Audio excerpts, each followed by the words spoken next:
My sister bragged about her six-figure salary at every family dinner, so I brought my tax returns to Thanksgiving. For 3 years, Violet had dominated every conversation with stories about her corporate marketing job. She'd casually mention her six-figure salary while cutting her turkey, making sure everyone heard. Mom would beam with pride while Dad nodded approvingly.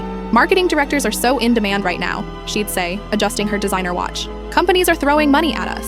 Meanwhile, I worked quietly as a freelance graphic designer from my small apartment. When family asked about my work, Violet would interrupt. Freelancing is so unstable, she'd sigh dramatically. I'm just grateful I chose a real career path. This year felt different. I'd been unusually successful, landing several major clients including a tech startup and a publishing house. But I kept quiet, letting Violet have her spotlight.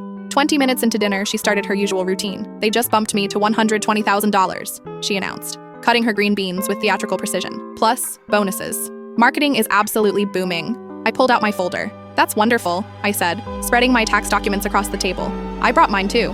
Want to compare?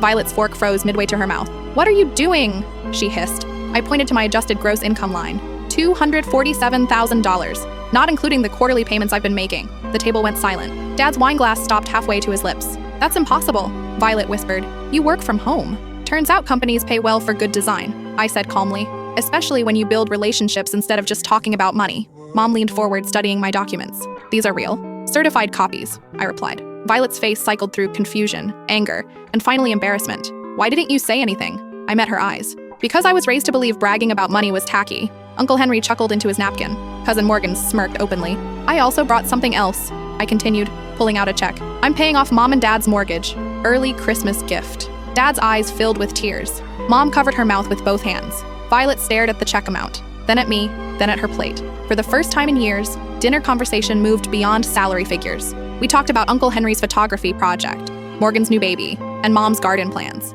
As we cleared dishes, Violet cornered me in the kitchen. I'm happy for you, she said quietly, but I'm also confused. Why hide this? I handed her a dish towel, because money isn't a competition, and because I wanted to make sure this success was real before sharing it. She nodded slowly. I've been insecure about my job. The bonuses aren't as big as I claimed. I figured, I said gently, but you're still doing well. Just be proud of what you actually accomplished. We finished cleaning in comfortable silence. Later, as family gathered for dessert, Dad raised his coffee mug to both my daughters, each successful in their own way. This year, Violet asked thoughtful questions about everyone's lives instead of steering conversations towards salary talk. The tax returns went back in my folder. Mission accomplished.